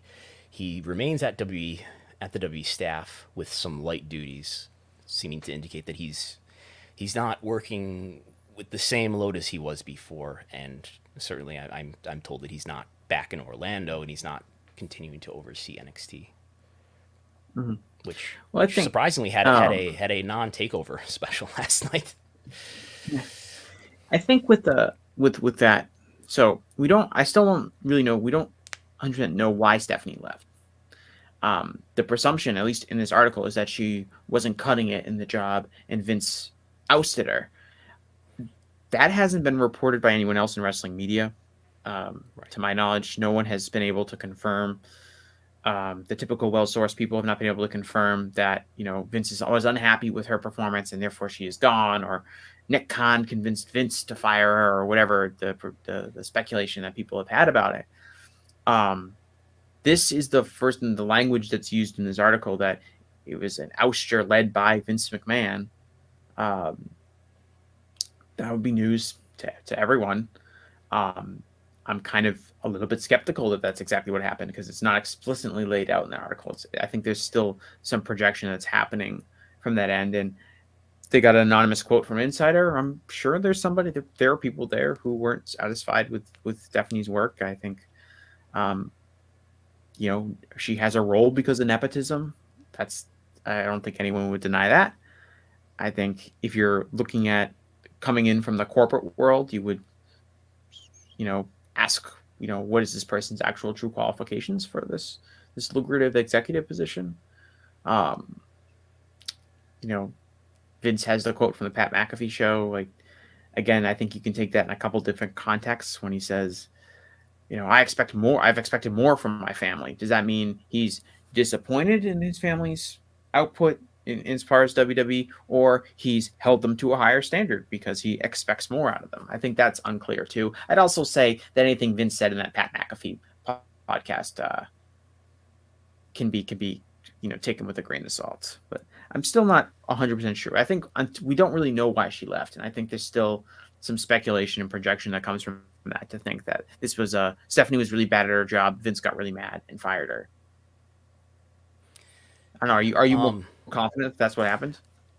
I'm more inclined to believe that, to believe what this says, I guess.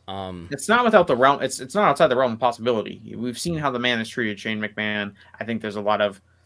I never was impressed by Stephanie in this role, but I'm not an advertising executive, so that's she's not working to impress me. But it's we're reading a bit into what Vince said in the Pat McAfee interview, but it is consistent with what he said in the Pat McAfee interview.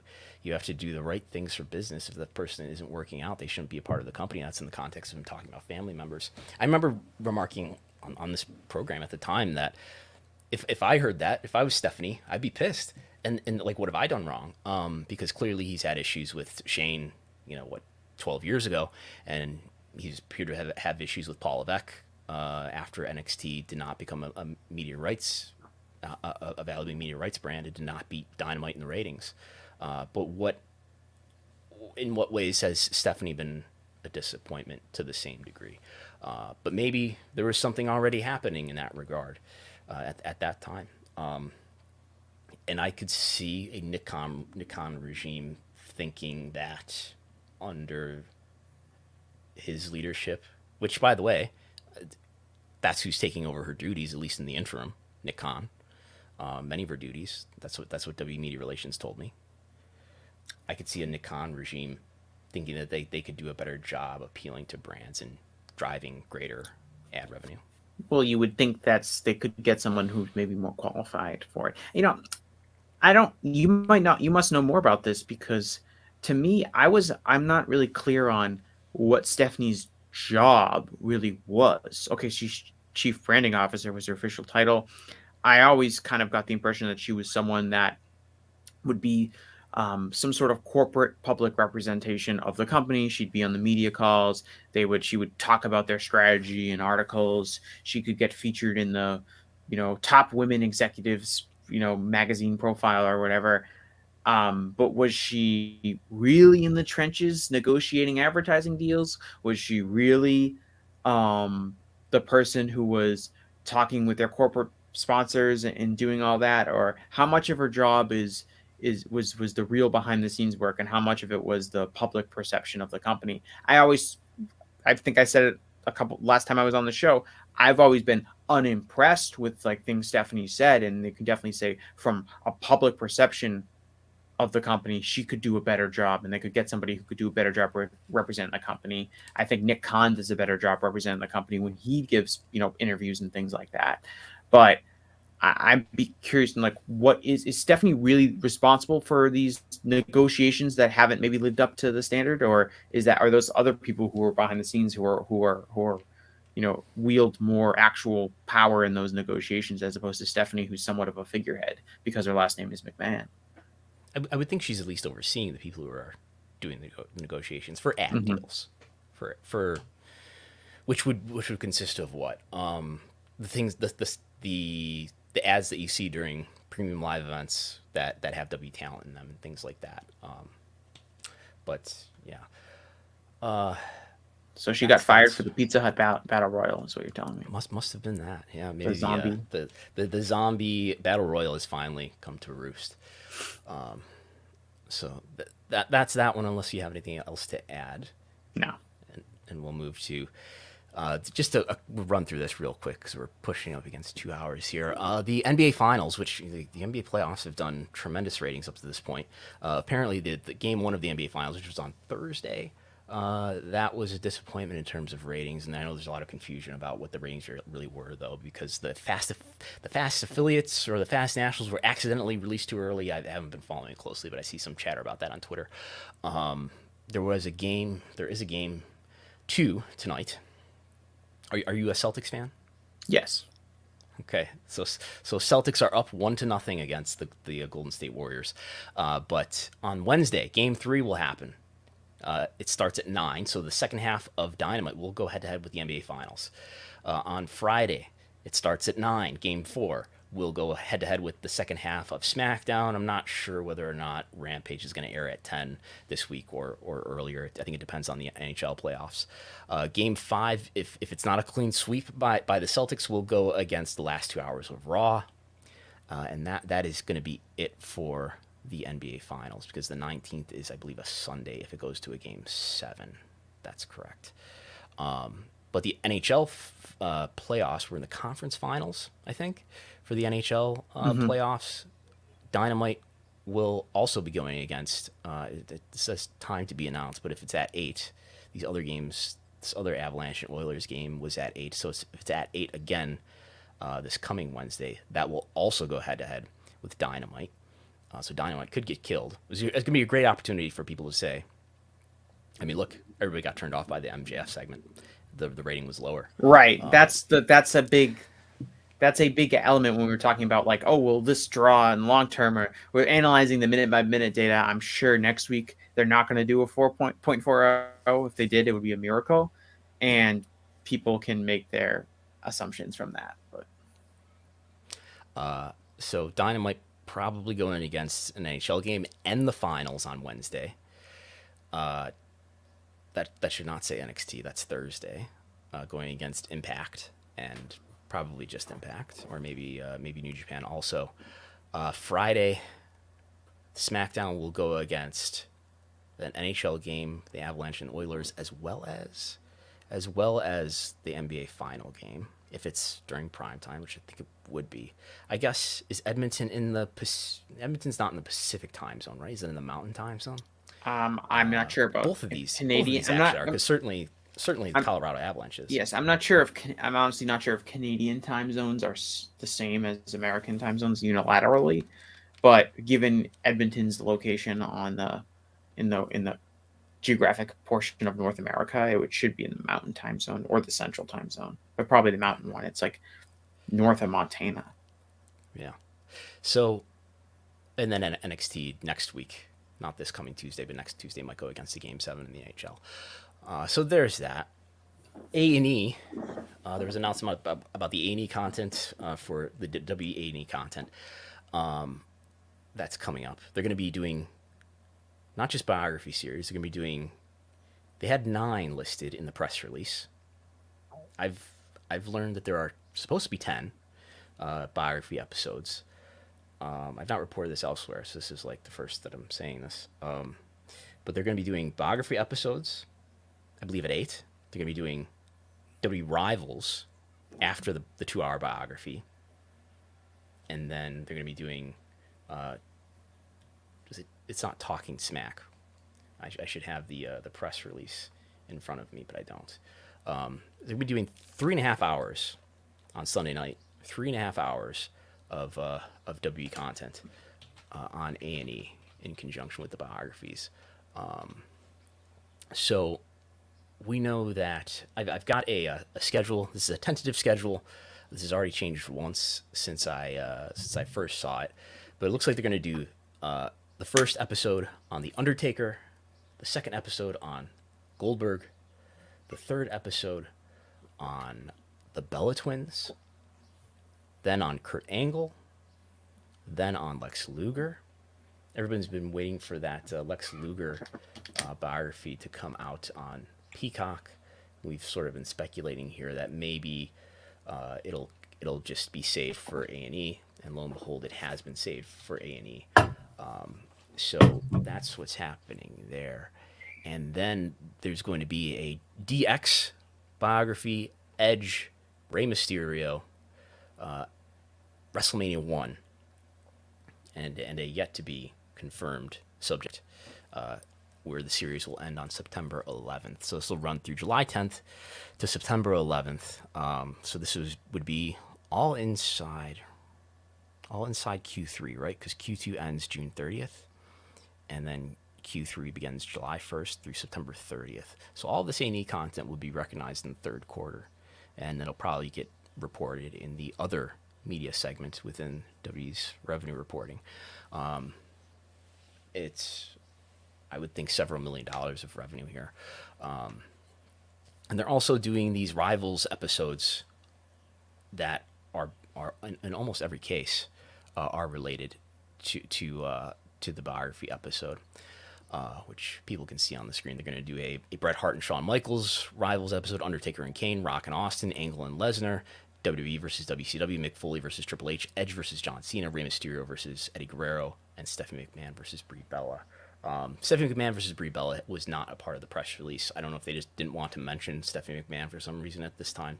I had originally heard that the Iron Sheik, there's supposed to be an Iron Sheik biography a part of this. I think PW Insider, as I was Googling around back in March, reported that there was an Iron Sheik biography that was being worked on. Maybe that's what happens on the September 11th episode. I don't know. Maybe they don't want to air Iron Sheik content for some reason, but there you go. I think Nick Khan in the media calls and when he's being interviewed on podcasts and when they're doing the investors calls, he often talks about things like how can WWE continue to expand its source of revenue? How can it continue to expand its role as a content provider beyond your wrestling shows, beyond Raw and beyond SmackDown? And they want to be like Marvel and that kind of talk. And these are the kind of deals I feel like that are the ones that are coming from that, which is we're leveraging our IP with a new media partner, which is A&E, which I want to say is a Viacom company. It is independent. It's not. Is A&E. independent? I'm pretty sure. It's not definitely not owned by. It's not with Viacom. one of their. It's not with. Yeah, A&E is but it's owned not with in NBCU part- and it's not with Fox. As I do a quick Google search here, A&E's owners are listed as the Walt Disney Company, NBC Universal, and Hearst Corporation.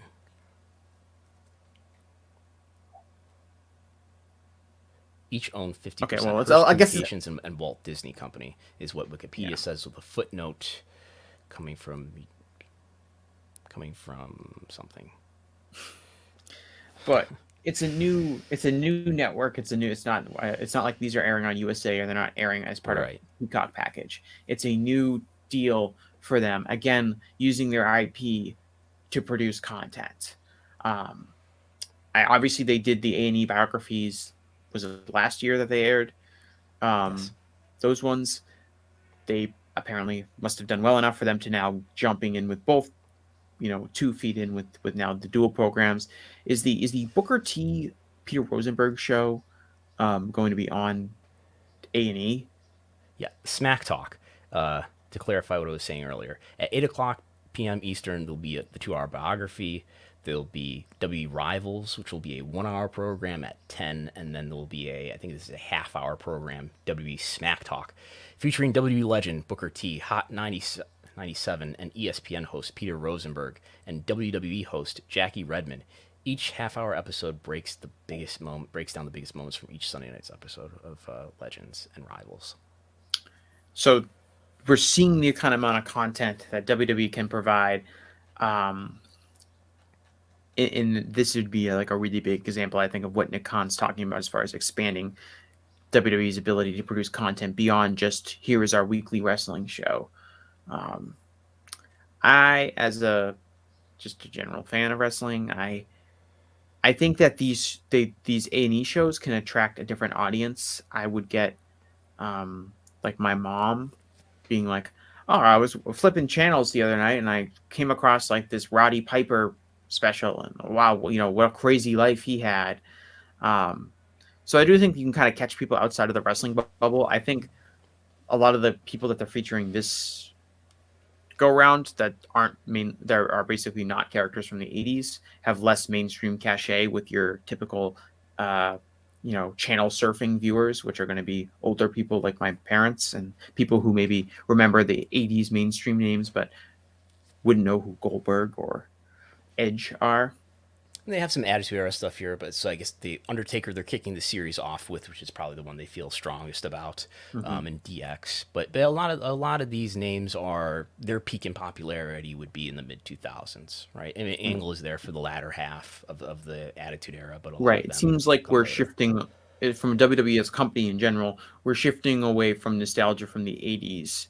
And we're kind of phasing some of that. They're kind of phasing some of that out of their programming with the idea of nostalgia from the Ruthless Aggression era or the brand split era. So what I have here on the screen is that this is the viewership for the biography episodes last year, which ran from April to the very early part of June. And this first episode, which I believe is the Austin episode, did over 1 million viewers, about 500,000 in the demo. They put it over, I believe, on the earnings call as the most viewed biography episode in years. I'm sure they put a specific number of viewers on it, but it appears to have been quite successful, this run of biographies. I don't know how it would compare to other biographies. We could dig into the Showbiz data and find out, but it appears to have done pretty well. And they're running during the summertime, which is not always a competitive television market. It's a time for WWE to kind of be able to step in and provide this kind of programming to a network like A&E. As a fan, I get a little concerned about these because they reach other audiences. Again, it's WWE's interpretation of historical events will now have another chance to be spread beyond your typical Raw and SmackDown viewers. They're going to do the WrestleMania 1 special. It's the WrestleMania 1 biography on how Vince McMahon took wrestling out of the smoke-filled rooms and into the glitz and glamour of pop culture. Is that really what it says? Or did you make that up? No, but that's what that's their narrative. That's the story they like. Yeah. We know what they're going to say about a lot of things. I'm sure the DX one will be in particular very interesting to watch, or the Stephanie McMahon Pre-Bella one, because I honestly couldn't tell you a single thing about that feud. I have no memory. I think that's the SummerSlam. I wish you died in the womb. Was that that's Nikki between Bella? The Bellas? Yeah, that's between the Bellas. Anyway, but Stephanie was manipulating Nikki. This is the SummerSlam 2014. They had a pretty good match, for people.